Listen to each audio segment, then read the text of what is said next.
This is Fred Hoffman, and you're watching the Break It Down show.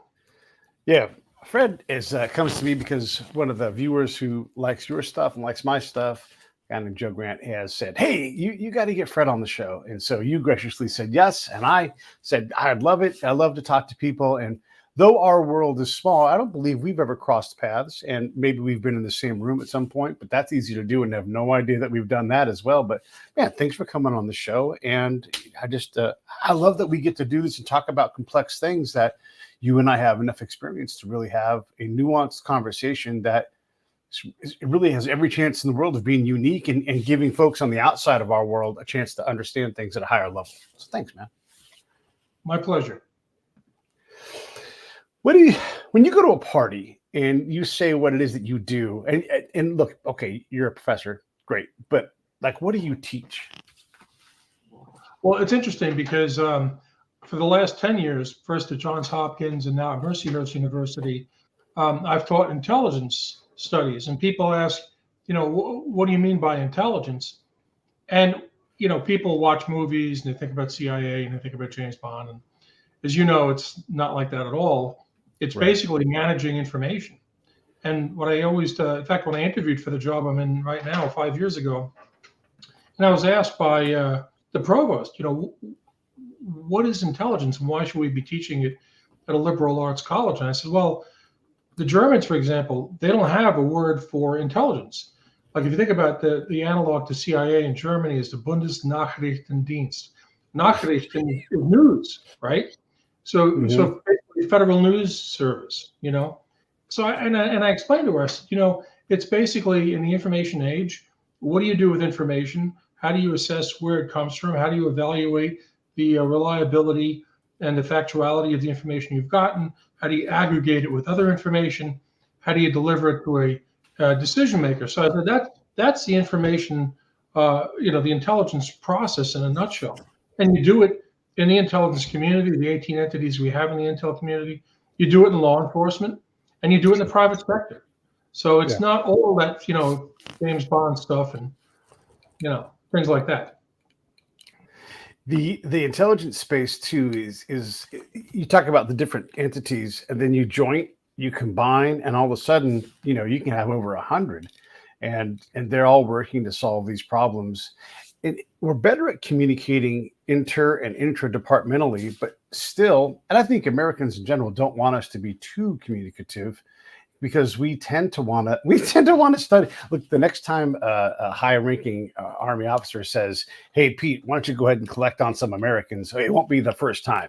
It probably will be the last because I don't really do that work anymore. But we tend to want to look at ourselves and figure out who's doing what. Now, some entities can do this legally, but certainly on the Army CI side, like me, it's very rare that it's possible for me to do that. And if it is, it's short term because then the FBI probably will take over, right? So why do we struggle with ego, with terrain, and with culture and legal things? Why do we struggle to communicate within our own ranks? Several reasons. One is, and I've heard this attributed to Napoleon. I'm not sure if he was actually the originator, but there's an expression: the more I deal with people, the better I like my dogs. Right? So, part of the problem is just the limitations of human beings. You have jealousy, you have organizational, institutional rivalry. I saw it when I was in Afghanistan and elsewhere. CIA versus DIA, and all this kind of stuff. So you've got that component to it. Another part is just the nature of living in a democratic society. Okay. Sure. On the one hand, we recognize and accept the need for intelligence and for covert action and all that kind of stuff. On the other hand, we want transparency, and those two really don't go hand in glove necessarily. And then you have the pendulum swing, for example, with enhanced interrogation methods. I remember when those were under discussion when they first instituted them, right? And then years later, you had a Senate Select Committee say, no, that was torture and we didn't get any value out of it. So I think there's a number of complexities associated with being a liberal democracy and what people's expectations are as a result of that. Anytime we bring up enhanced interrogation techniques, I've witnessed stuff that falls definitely outside of my comfort zone. I've not participated in it. I'm not really an interrogator, right? I'm more of an interviewer. And the other thing is on the books, legal, and I can go pull it up right now and put it on the screen, but it doesn't matter because it exists. There is a procedure whereby I can do, you ready for it? This is counterintelligence agent work, human experimentation on someone. It's got to be approved by someone up high at the HHS, but that's on the records. That's terrifying when you think about that. Oh yeah, well, look at our history in the 1960s. Experimentation with LSD, things like that were unthinkable today, but they were done 1950s, 1960s. So again, and this is another pendulum swing between allowing a lot of latitude to the U.S. government to do what it needs to do, and on the other hand, the pendulum swinging in the other direction, where the people are saying, especially Congress, no, we have to put limitations on these things. So we don't have ethical violations and law violations. Yeah. Do you think it surprises people to learn that a counterintelligence agent could submit for human experimentation as a legal procedure? At that level, maybe that would be surprising. But I think if you walk the dog and really lay it out for them and say, here's what's authorized, here's what's allowed, here's who has to approve it, here's why we do it, it might make more sense. Now, I'm a human guy. I was never trained in CI, right? But I know, for example, I used to be an interrogator. I started life in the Army as an interrogator. And the thing is, when enhanced interrogation techniques were approved, they were not approved for the Army. They were only approved for CIA. We just had our, approved standard interrogation techniques pretty much. And, if you had a high value target, then those guys usually were taken over to black sites, or they were, handled by CIA. So that's another nuance that a lot of people don't understand, that there is a differentiation between what specific organizations are allowed to do. Sure. Who's got primacy of interest on a particular operation and where, those types of things.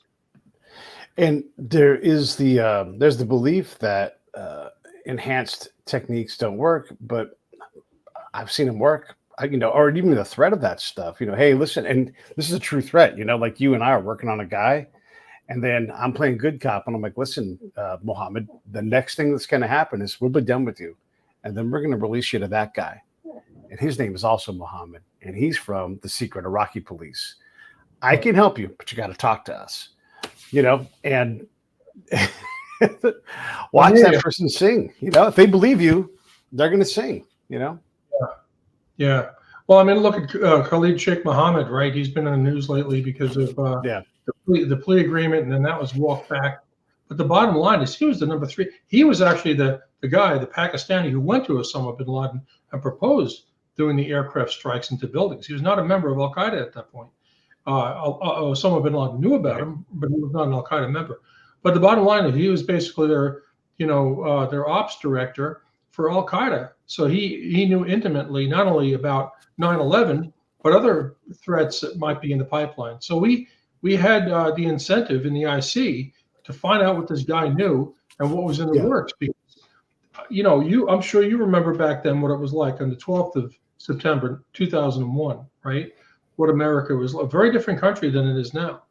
Surreal. Yeah. Surreal. But this was we were incentivized. We had to find out what he knew.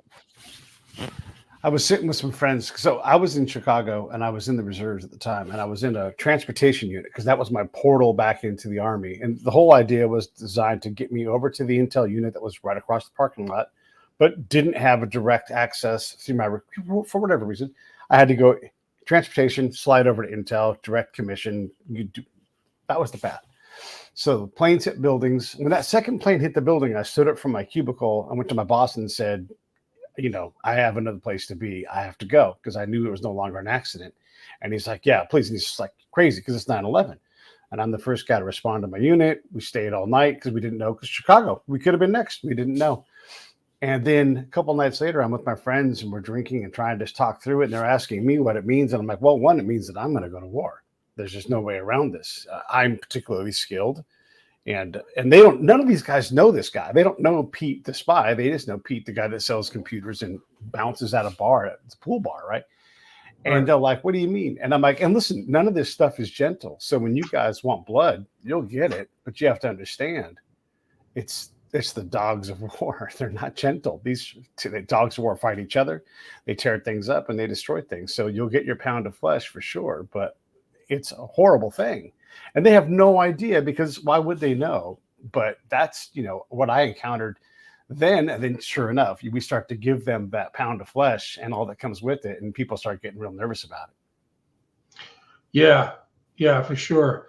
And there's a lot of nuances, I think, that are lost in the general public, and this is part of the challenge of being an intel officer, because, you're doing the work and you know what you know, but what you don't know is what other people know. So even like a commander, you may go in to brief a commander who really has no understanding of CI, really has no understanding. Yeah. And so you've got to put it in terms that they not only understand, but put it in terms that the light bulb goes on and they realize what it is you want them to realize, right? Yeah, well, I've been thinking about this since we started talking about this. When I was in Iraq, I was in the northern part, and a lot of things were happening. We were kind of the top of the funnel where I was, and we would routinely find things that were not Army grade. And so I would try to walk it over to DIA or, go to the compound.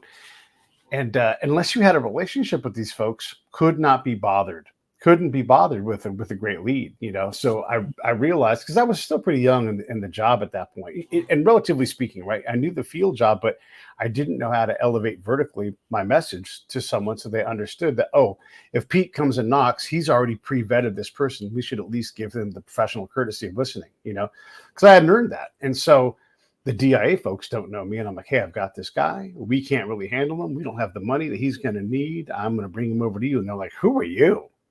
Yeah. Oh, yeah. No, it's all about personal relationships. It really is. And it's funny that we're talking about this, because this is something I always tell my students. You live in a very, very different world. I mean, thank God I grew up before video cameras and recording devices. You know what I'm saying? I got away with a lot of things in my youth. But the point is, now everything is a digital transmission, resumes submitted to a website, and the person will only see about you is a two-dimensional document that lays out what you've done and when, where. And I think that human beings prefer to have an eyeball to eyeball conversation with somebody to size them up, right?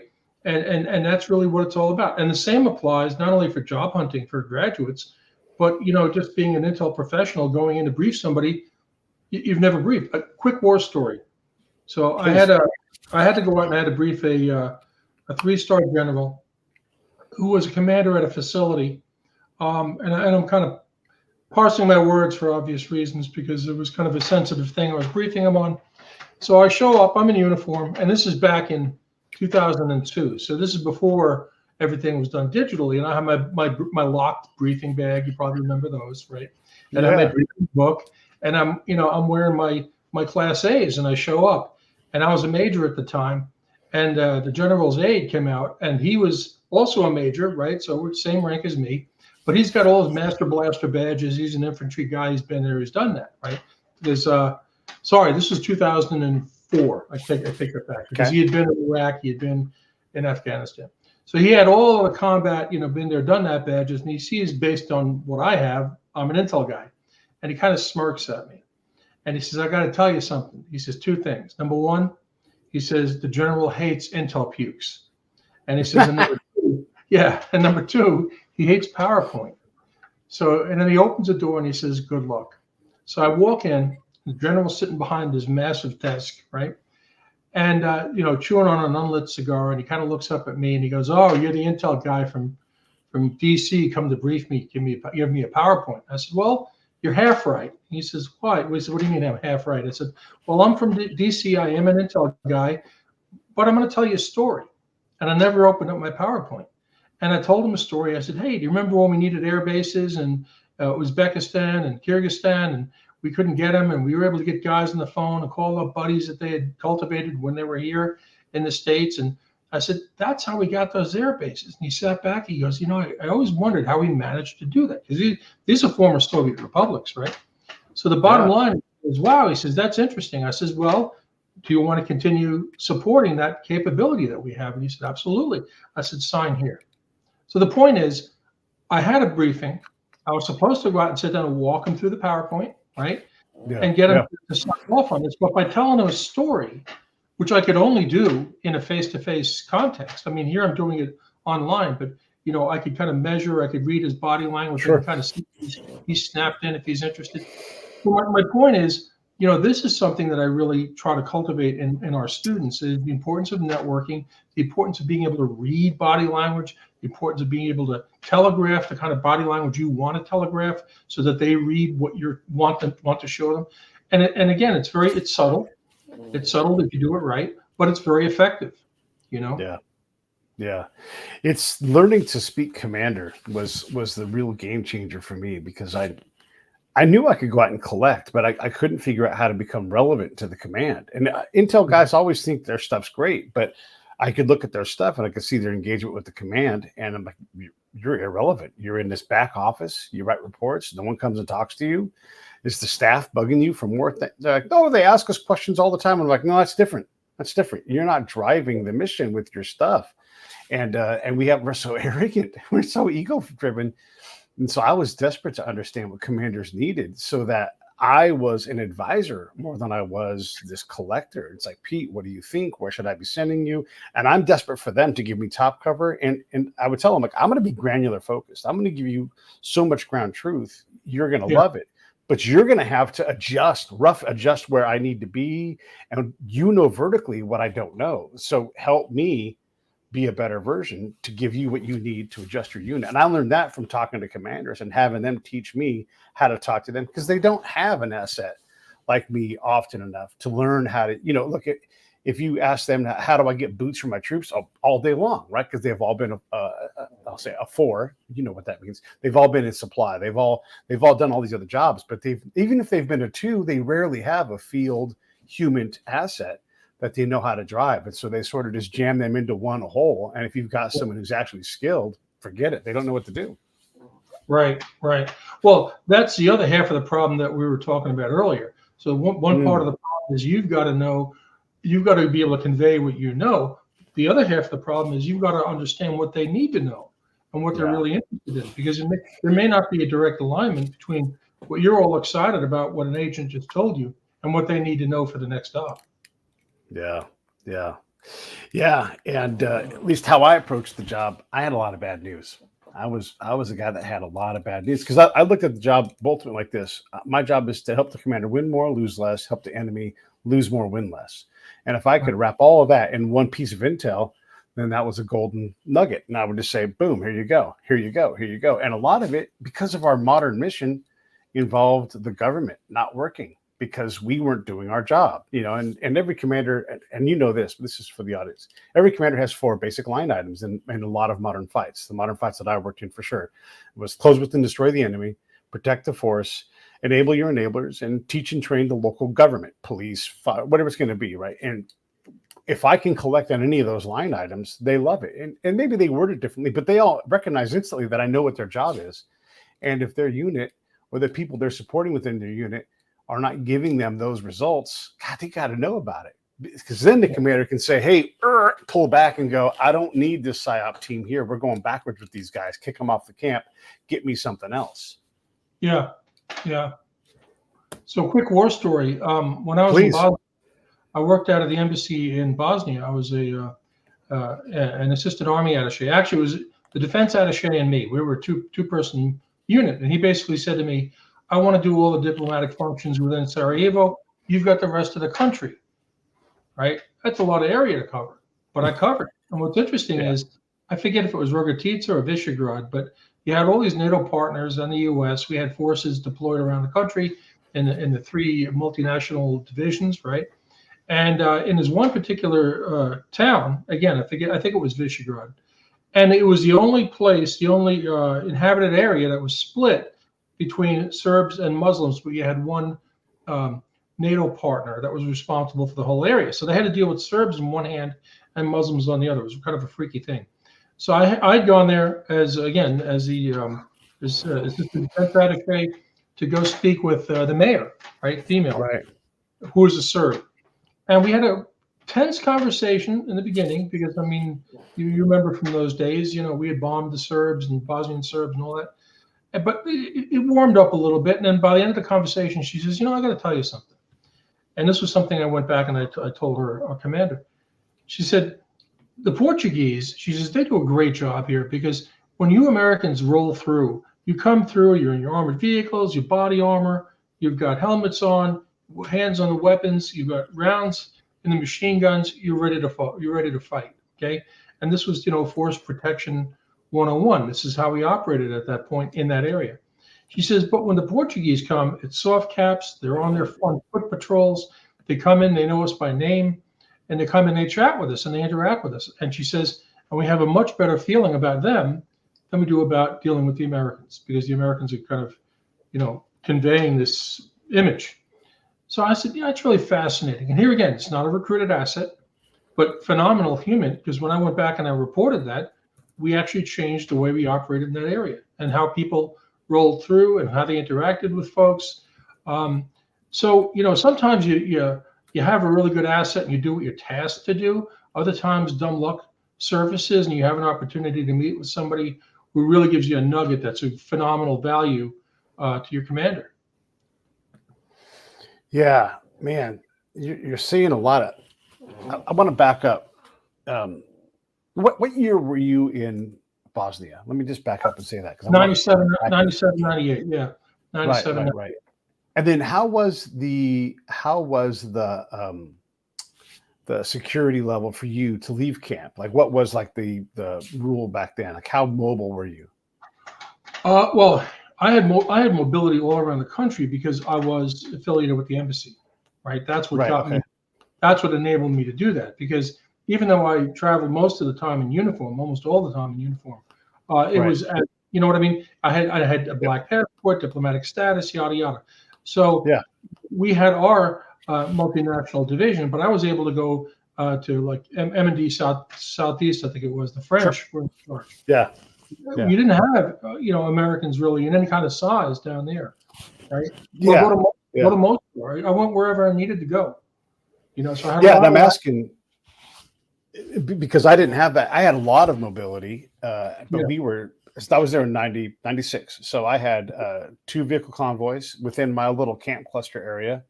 And, otherwise you had to have crew serve and 4 vehicles and everything. So we had to team up with civil affairs or whoever else was going out and try to just piggyback. We couldn't even determine where we wanted to go reliably. We were sort of at the behest of whoever. So we had some control, but not like you'd want if you were running your own operations. But within our little camp cluster, we had a good amount, but it was flak vests, helmets, no ball caps, that kind of thing. So we were, though, when you look back, probably overly like that. And when you talk to certain people, are like, oh, we always knew the peace accord was going to work. Did you? Because that's not what they told us. And so you have this conflicting thing. And I guess the reason why I say this, and I'm trying to illustrate for the audience, is as you talk about this really cool job you got to do, I got to do a really cool job too.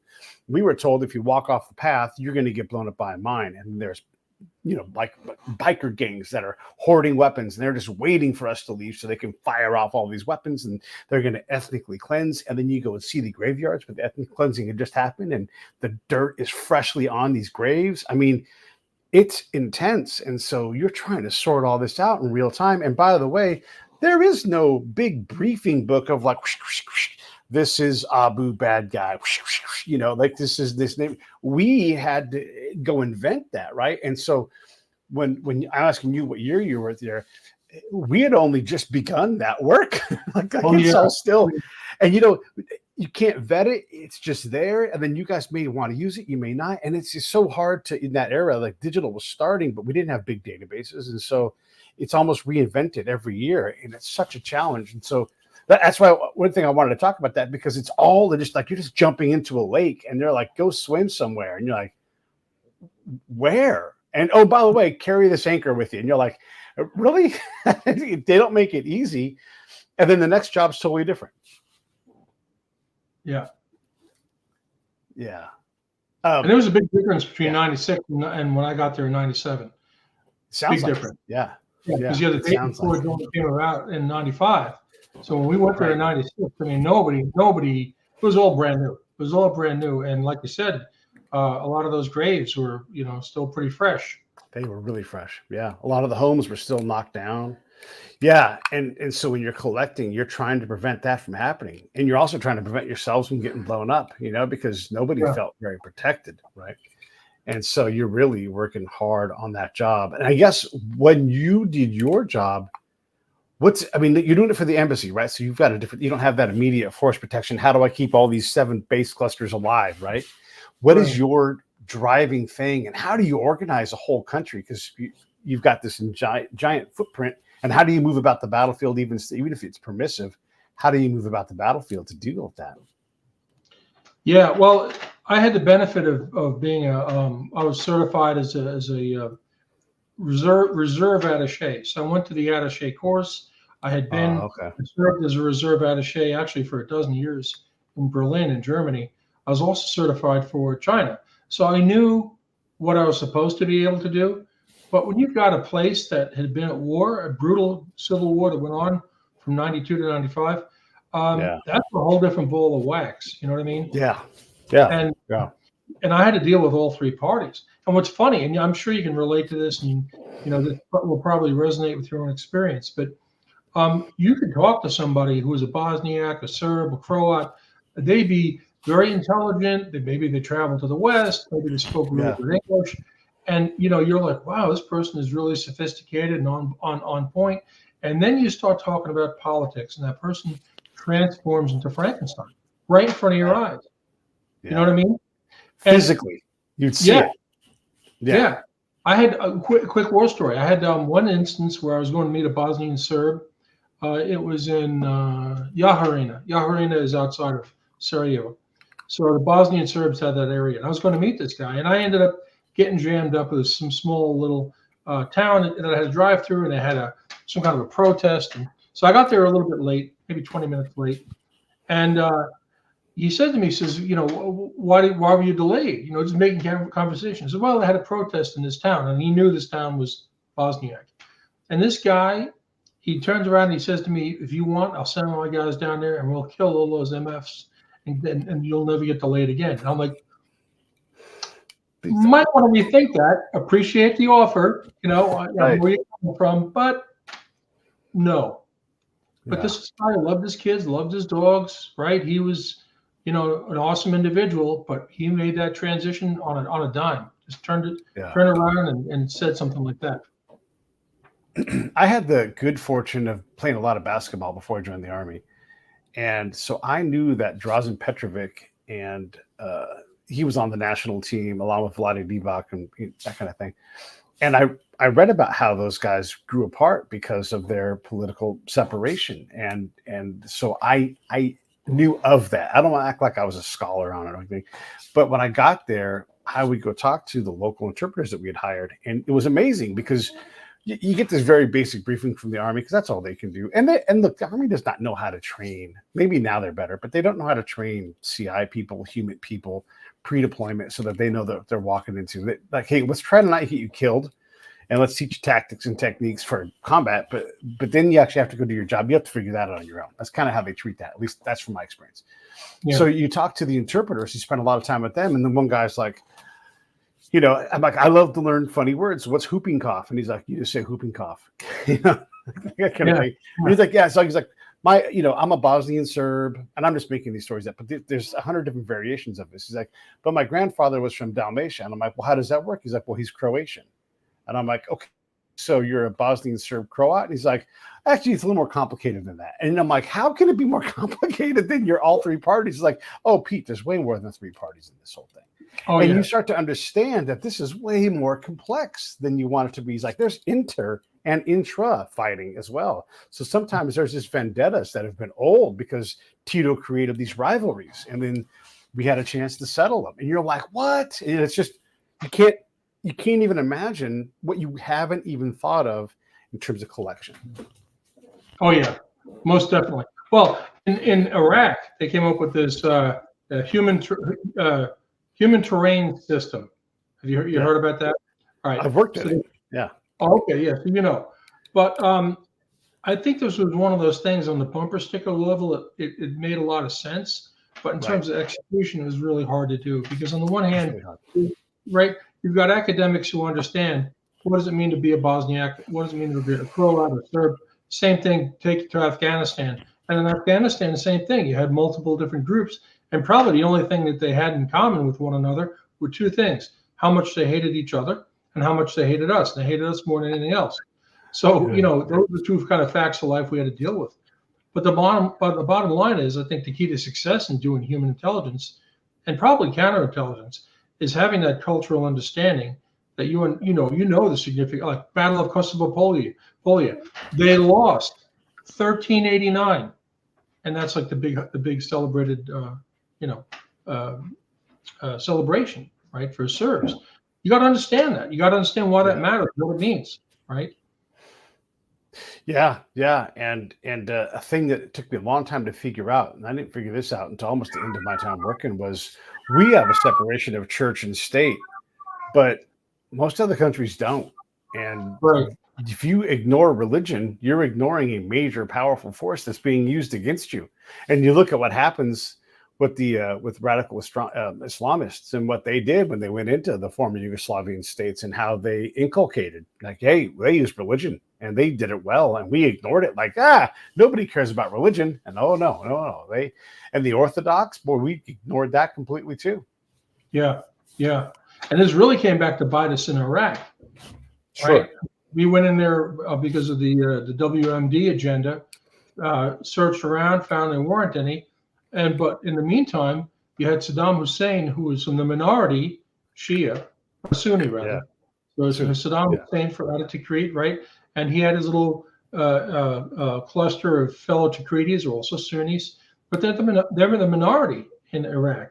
So once the war ended and we installed a Shia government, well, the Shia was like, okay, it's payback time, right? And then the Sunnis were annoyed because they were pushed out of government, they were pushed out of power, and this led up to ISIS. So the point is, you have a lot of unanticipated consequences from our inability to fully grasp and understand culture, grasp and understand the tensions and the significance of those tensions between different groups. This will sound spooky because it is. But I work really hard with my interpreters, whether they're locals or green card or Americans. I work hard with them to understand what I'm trying to do, and I give them a lot of rope, because if I can't build trust with them, look, how am I going to do my job, right? So I start with that, and I know that's not doctrine, but I think the doctrine sucks. So I work hard with these guys. And one of the things that one of my interpreters taught me, and this is an American, this guy's lived in America for 30 years. He may not be a citizen yet, but he's a legal person. And he's like, when I tell you to, in certain rooms, like, I want you to shut your eyes and shut your eyes and see with your ears and tell me what you hear. And so I would trust him and I would do it. And so these two guys walk in. These guys are Shia, where we are, it's Sunni. But it's very blended, right? And so I shut my eyes and I try to, like, just listen. And so these guys walk in and I hear the anger in the room. And I'm like, I heard anger. Why did I hear anger? He's like, those guys are Shia. And I'm like, oh, shit. Really? And he's like, yeah. And I'm like, how do you tell? He's like, by the way they wear their collars in their shirt. They're Shia. And what you heard was all the response from the sheikhs and these other elders. No one else is going to see that. He's like, I can't help but hear it because he's from Kuwait. It's like, because I'm Kuwait, right? And it opened my eyes to how much anger there was. And it wasn't sectarian. It was political. He's like, it's white and black. It's not like it's like our white and our black thing. Like, so the blacks have taken over the country. And then you would go out in town and it would validate, because you would talk to Shia people and they would say, you idiot Americans took this Shia person who was our cobbler and who was the dumbest person in town, and you made him the mayor. And all he has done is screwed around and manipulated you guys. And so now we've not only put the wrong person in charge, because why are we doing that? But we've also created all this mistrust within the Shia sect as well. And so that turned into intra-Shia fighting. And when you start to crack that, oh my God, and you're like, see, now I'm being valuable to my commander. Now I can say to him, hey, listen, this isn't sectarian.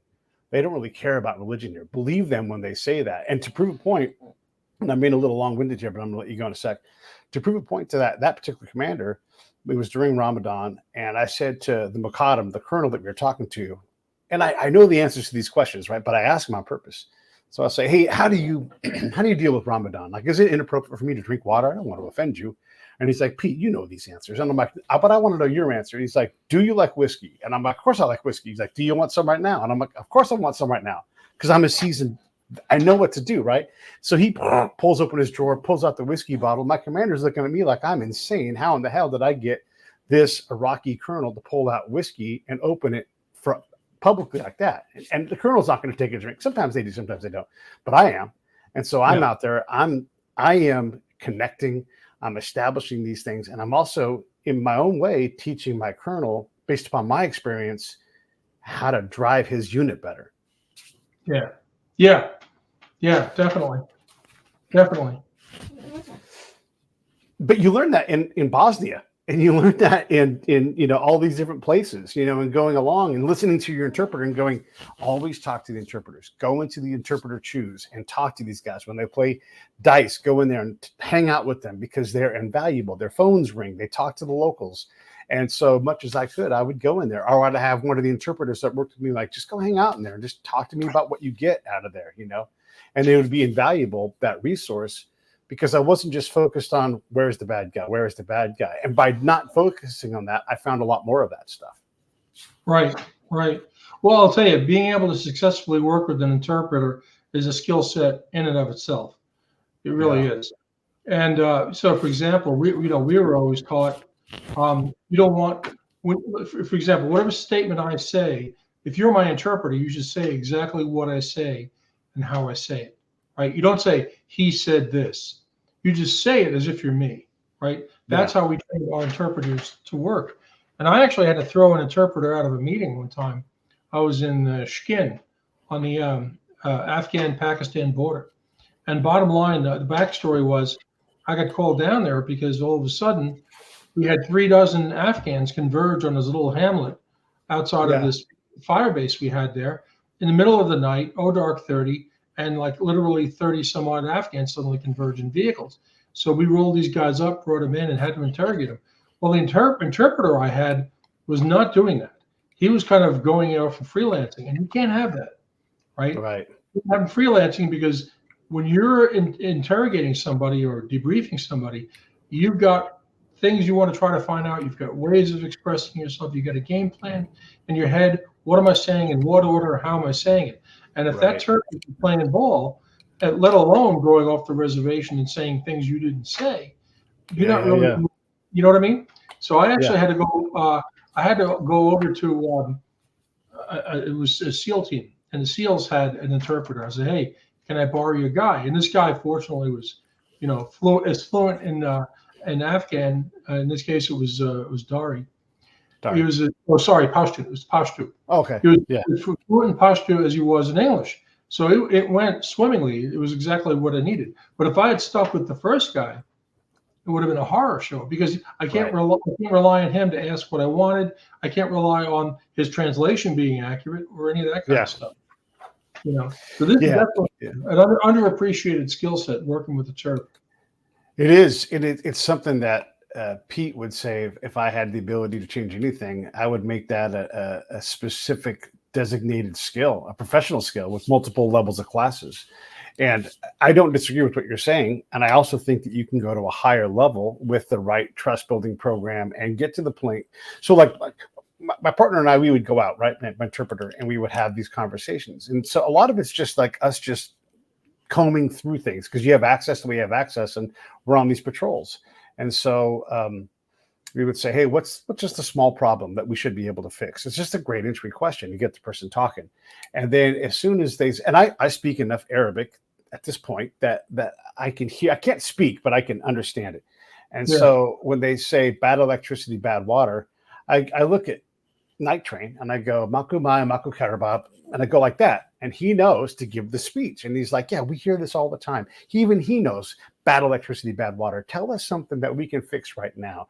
What's a small problem? Like what should be fixed? Like if we were to walk over to the government center, what can they fix? Right. And it's all like this canned conversation. And then he would do his job and he'd be like, he's talking about this. He's talking about it. But we had worked that dance. That guy and I had worked together for a long time. We had built up a lot of trust. Right. That's the part that's not in the books. And it's highly effective. Yeah, most definitely. Most Yeah. definitely. Yeah. Why don't we do that? How come we haven't figured that out? Why do we think that you have to shoot, you have to go out and fire your weapon, at least for fam fire in MOP 5, you know? We Yeah. force people to do that, but we act like an interpreting skill is like nothing, not even worth familiarization. Like you automatically are just great at it. Why do we do that? That's a great question. And the problem is every time we have a conflict or anytime we have a scenario where we've got to use interpreters, it's like we're relearning it all over again. Yeah. You know what I mean? It's like whatever lessons we acquired in the past, well, and part of it too is like different types of knowledge, right? Explicit knowledge versus tacit knowledge. Explicit knowledge, I can tell you how do you change, the battery in your car, right? So I can tell you, you can watch a YouTube video, you got it, you go out, you do what you've done. Tacit knowledge, you got to learn by doing. It's like riding a bicycle, it's playing soccer, right? Yep. So the thing is, you can't just write it down in doctrine, hand that book to somebody else and say, this is what you need to be able to do. They've got to actually, it's like being an electrician or a plumber. You got to go be an apprentice for 5 years, right? You got to see it done a few times, then do it yourself. And that's how you build up that competency. And honestly, there's a lot of intelligence, if you're doing human intelligence collection, that's exactly what we're talking about here. It's OJT, tacit. And a lot of it is unsupervised OJT. And so you're really just reinventing the wheel over and over again. And you got a wobbly wheel and you don't even know it, but that's what you do. And if you get to go to schools, and some people do, some people don't. I basically never went to any schools. I taught at the CIFSO course. And so in practice, I went through the CIFSO course, but I'd already run a source when I went to the CIFSO course, right? Yeah. And I only went through it because I taught it, and they're like, "You've graduated because you've taught it," and that's all I really had to do.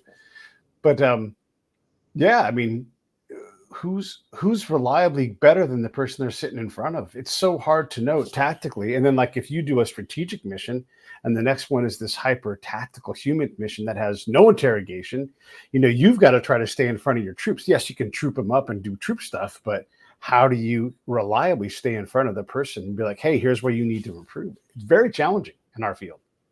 Oh yeah, most definitely. Most definitely. Yeah. What I mean, we talked about working with interpreters, and when it comes to human folks, look, I got better, and I can tell you like the things I did as I went through my different echelons of learning, right? And I learned and then I got a chance to like, okay, I've got a tool, I've got a system. I'm going to go to a whole different province in Iraq and just see if it works, and I'll be damned, it did, right? I still improved it, but I'm like, okay, now if I can take this and apply it in Afghanistan, wow, I've really got something. And so I was able to do that. And then a new unit came in, and I'm like, I have this proven system, right? And so I was able to iterate through this thing, but it took 12 years to get to this point where I could say, I reliably have a system. I know how to do this. It doesn't matter what you guys want to do. I know how to help you. And I don't need your IRs. I already know what to do, right? How do we get better at building people like that who are truly black belts, who can come in and say, doesn't matter what the job is, I know how to. Now look, I'm talking tactical. I'm not talking strategic. I'm not talking operations. I'm talking very specific things. Because a lot of us are generalists. A lot of us don't have enough reps at anything to be truly black belts at anything. We're black belts at being adaptable. Right. Well, that's a great point. Well, first of all, the ability to be adaptable, I think, should be required for this type of work. Yeah. You can't just learn, okay, here's what I was taught. I'm going to go out and do it. I feel comfortable doing that. I'm going to stay in my comfort zone and only do the things that I was taught to do. You can't operate like that. And the only constant in all these different conflicts and different scenarios where we put our people is change, right? Every scenario is going to be different in some way than the previous scenario. You just count on it. So the ability to, first of all, think on your feet, and second of all, to adjust your technique as necessary. I think these are the skills, and I don't know that you can necessarily teach that. I think that's who you are, right? You're either the kind of person who does that, or you're the kind of person who doesn't. In which case, it's going to be a nightmare. And have you ever taken a psych profile? Like if you went to the Green Berets, they would psych profile the shit out of us. They would know who we are, and it would determine whether or not we went into certain things. I'm not familiar that they do that in Intel in the IC reliably. You might get a lie detector test, but in terms of like, should you be in this kind of unit, I think that's rare that happens. Well, it's funny you say that, because I've been given the Myers-Briggs profile, right? So like when people say, Right. "Oh, I'm," for example, I'm INTJ, right? I've Okay. done a number Right. of Myers-Briggs tests. I know that's what I am, and I know what it means.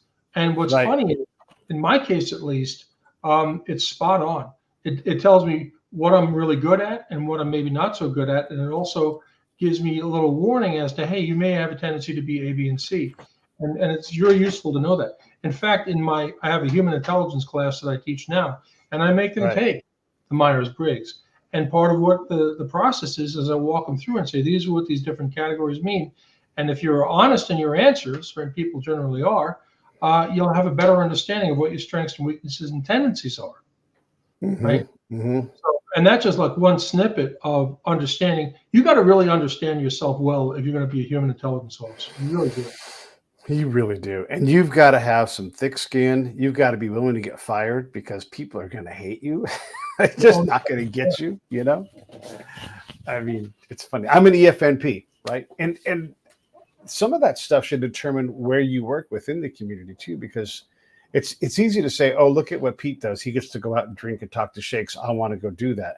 But Right. if you don't have the right letters, or if you can't adapt in spite of your letters to be able to go out and do that, you should be an analyst, which is not a knock on being an analyst. Like, heck, No. I don't, you know, or operation people who design operations and they think about these things. And I'm like, yeah, I can do that job, but you're gifted at it. Like, you're really good. You should do that. I don't think that we're really good at that either. No, that's a great point. And just organizational skill in general. I mean, I'm a professor. I have undergraduate and graduate classes, and the thing is, Sure. some students are really good and well organized. Um, and for me, one of my strengths has always been organized. I mean, when I used to be a student, I'd come into a class and I knew when the final was, when the midterm was, when the paper was due, and I'd make out a kind of a schedule and say, by this date, I'm going to have all my reading done. By that date, first draft done. By that day, and people that would see that, they'd be like, oh my God, like you're anal retentive, you're crazy. But it worked for me, right? It's a Right. heuristic. It worked for me. And that's the thing is, figure out what your strengths are, what your weaknesses are, and look at your weaknesses and say, how can I improve on that? What can I do? And there's plenty of information out there on how you can address those. Yeah. And it's funny. You do the weaknesses. You know, it's great to look at the strengths of being the EFNP, but you know, I got a healthy disregard for the rules, Right, which turns right. out is a strength, but it allows me to play in the gray. And sometimes I'm like, it's just charcoal. It's not black. And then you find out, like, oh shit, I'm way over the line, you know. And Yeah. then you need a boss that's got a gigantic ass that can be chewed on. It's like, hey, let Pete make mistakes because it's going to pay off. And then my boss turns to me and be like, quit making so many mistakes. But sometimes you just get kicked off the camp, get kicked out of theater, you make someone mad. And, you know, this is what we do is dangerous on the camp as well as off the camp. Yeah, most definitely. Yeah. Most definitely. And the other thing that, that we tend to do is, mirror imaging, where we think that other people are going to react to certain situations in the same way we are. And that's Yeah. equally true for sources as it is for peers, right? They're going to look at a situation, they're going to assess it in the same way you are, and and act accordingly. And that's not always true. And Right. it's kind of a danger. It's an analytic shortcome, right? Mirror imaging. But in daily life we do it too. Hey, I'm loving talking the intel side, but I also want to talk about information operations because, when you talk about the influence things, they go together with intel, right? We should be siblings, just like interrogation. And I would even say civil affairs. Maybe civil affairs is a cousin, but these things all go together.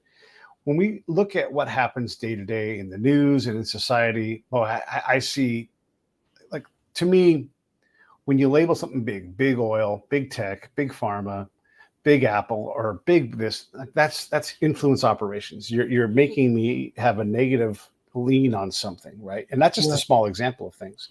But once you see these designed shapes and words, you really don't unsee them. I don't want to act like everybody's out to get everybody, but people write things in a certain way to be, and Pete would say, I'd say affect. They want affect. They want an emotional response to stimuli, the psychological definition, not effect.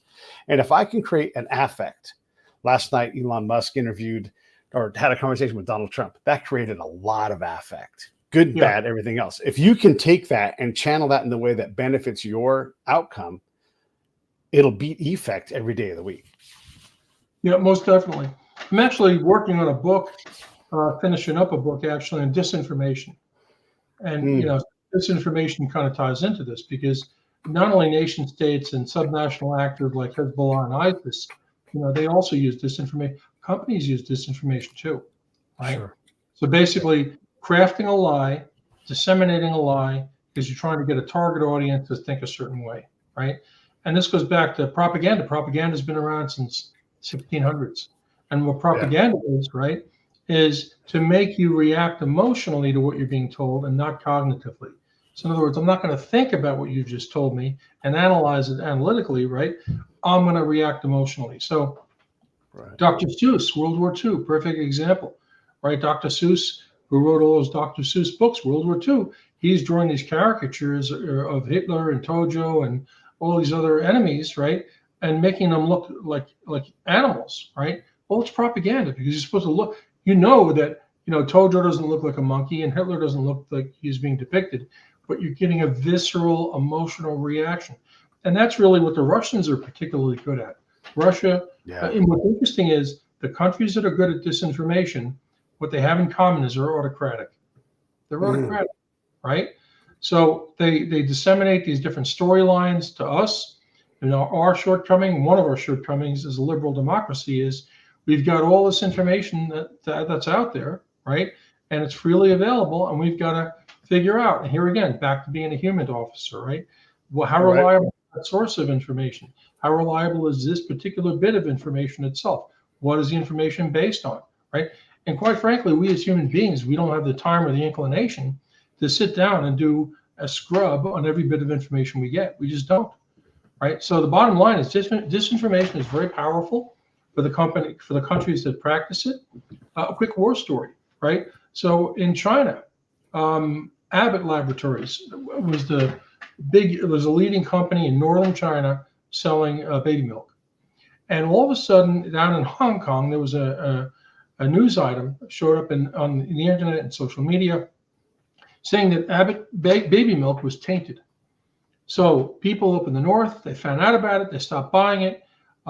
Really economically disastrous for Abbott. In fact, I believe they've since left China entirely. But what they came to find out later on, after the damage was done, was that it wasn't a legitimate news organization. It wasn't a legitimate news story. In fact, it was total fabrication. So you had corporations engaging successfully in disinformation. Right. Yeah. So I think this right now is one of the biggest challenges that we have as Americans, right? Is how do you scrub the information you're being passed, even from friends? You know what I mean? Yeah. We get memes to us by friends. Hey, look at this, and you get a meme. You don't know how accurate that is. You don't know who compiled it. You don't know what information was left out that tells the rest of the story. You know what I mean? So disinformation is a huge problem for us. It sure is. And I guess, I don't know, I would suggest that if the information you're fed feels good, you may want to be suspect of it. Right. You may want to be like, oh man, you know what? Am I being played? If you see those adjectives that are unnecessary, like affordable housing, you're probably being fed something. Maybe not, but you have to look into these things, right? And especially if it agrees with you, then you really are being probably pushed in a direction because they want people who agree with them. And this is interesting because a couple of advantages that the Russian Federation under Putin has had over the Soviet era, because the Soviets actually originated disinformation. Stalin himself supposedly coined the phrase origination, right? And the Soviets did it. They did it effectively. And what the Russians have an advantage now is a lot of Russian intel officers speak better English than you and I. They've lived in the States.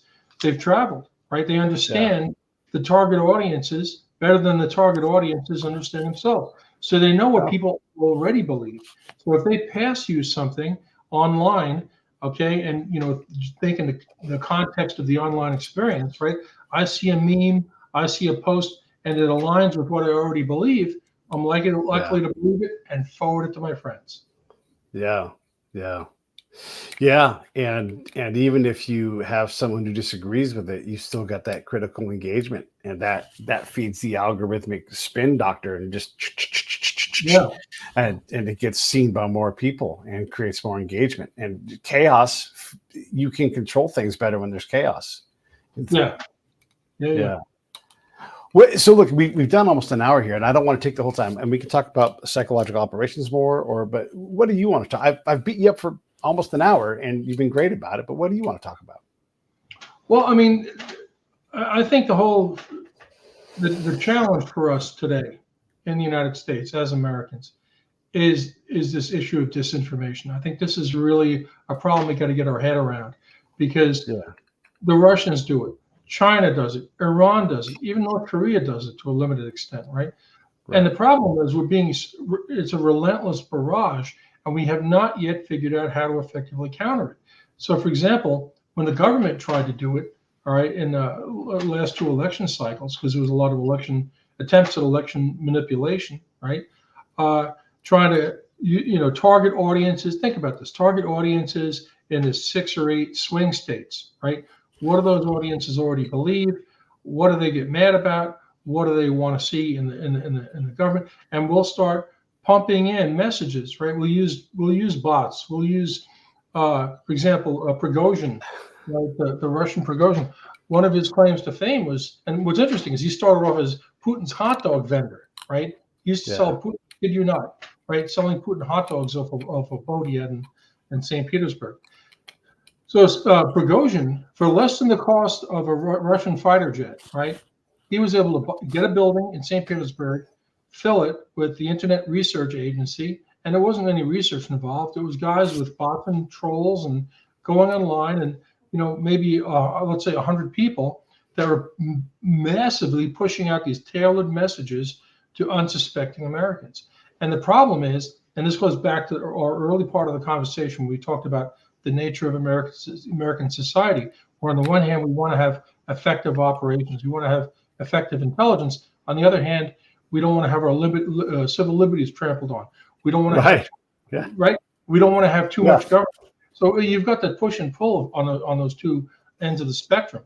So enter now via social media, where nobody really controls what you see. Okay, you wouldn't just hand the keys to your car to a 12-year-old, but your 12-year-old son or daughter could be sitting in a classroom when they're supposed to be paying attention to math instruction. They could be doing social media. So it's really the wild, wild west online. And I think that this is something that we have to grapple with on how we can, let's say, put our government hat on for a second. How can we as a government, on the one hand, protect freedoms and rights and free speech, but at the same time, protect our democracy and protect our people from being misled? I think that's really going to be a very tough task to deal with. If China or Russia or Iran or North Korea's goal, and if they were, an axis, if they were aligned to cause less singularity here, more polarity, if they wanted to take our love of diversity and use it against us, boy, they're doing a great job, because whoever wins this election, most of the nation who voted will be like, what the fuck just happened? We was robbed. And it's going to happen, because I think this is fair to say, most of the nation does not want whoever's going to win. Neither of them polls hard to above 50%. And even if you get 50%, that's not enough to get most of America to be like, yeah, this is going to be a good person. It's not going to be a real mandate, right? And there will be absolutely cries of misdoings, and we'll try to chase that stuff down, but we'll move on. And so we do have this problem of everybody wondering what just happened, right? Like right now, we don't know what just happened, and it's continuing to happen. And I'm not excited about either side. I don't think either side. I just had Dave Daly on the show. I don't know if you did Dave's work, but he's talking about, we've talked for a long time about gerrymandering and how that's used to minimize the power of our votes and representation. And he's critical of both sides, but also, the coming passion for court packing and the coming passion for not just court packing, but the rights ingenuity of packing all of the courts. And so both sides are fighting these fights that have nothing to do with the top of the ticket. And it's all eroding our ability to be the demos and to say yes or no to things, you know. And, and a lot of us are feeling disenfranchised just because, like, how are these our two best people? These aren't our best people. That's a great question. That is 330 million people in this country, and this is what our choices are. So yeah. I hear you. Yeah, and I guess a question for another episode probably, but you know, this the information space is, you're right, the dis and misinformation and malinformation and all these things. You know, we're just going to have to keep working at it individually and find people that we trust and be flexible and gosh, I don't know, Pete the Spy would say, try to be tolerant of one another and don't just start with that person is an evil monster who I can't tolerate, because if you run out of words, then we go to war, and war is not going to be the outcome we want. So anything you want to say in closing at all? And by the way, Fred, thanks, man. It's just really been an enjoyable conversation. I enjoy us getting a chance to chat. We've done a lot of similar things, and it's just neat to be able to rap with someone who understands our world. Wonderful. I appreciate the opportunity. I really do. And, you know, this is one of those things that I like to discuss with my students in class where, you know, I encourage them to, hey, you know, do the readings, learn the material for the course, but, you know, keep an open mind and network, you know, talk to more people, because I was always told you can learn something from anybody. And I really believe that. And what's funny is the more educated I got, the more I realized I didn't know. You know, it's like you may be an expert, you may know more than other people in the room, but the reality is you've got to do it. And this goes back to the thing we talked about earlier, tacit versus explicit knowledge, right? Sure. Some things you just learn by doing. And human intelligence, I think, I encourage students, quick war story. So I had two separate students, females, that came to me in my first year at Mercyhurst. And they said, you know, we're not sure we want to do the Intel program. I said, why? And they, well, it's all this analytics stuff and it's kind of boring. And, you know, and I said, well, what is it that you really like? They go, well, I want to learn foreign languages and travel overseas and talk to people. I was like, well, I got a program for you. And they're like, what is it? It's Intel. You want to be a collector? You want to be a collector, you know? And what's funny is both of them later on ended up doing their Myers-Briggs, and that was what they gravitated toward. That was their comfort zone, what they felt they were good at. So the bottom line is, anybody who's seriously thinking about going into a career in Intel, and here again, it's not just the 18 entities in the IC, it's Intel support to law enforcement, it's Intel support to the private sector, right? There's a lot of jobs out there. You know, find what you're interested in, cultivate your skills, right? Identify your weaknesses and work on those and drive on. You know, I think it's a fascinating field of work. Well, I appreciate it. Stand by. Let me roll the credits here, and I'll come back and say goodbye to you. Hang on. Hey, thanks for watching the show. I really appreciate it. Right here, you can subscribe. Please do that. It makes the show grow. Hit that notification bell so you know which incredible guest is coming up next. Down below is the PayPal link. You can put a small subscription in. That is an enormous help. All that money goes right back into the show. And then right up over here are the next episodes you should listen to, curated by yours truly. Thank you so much.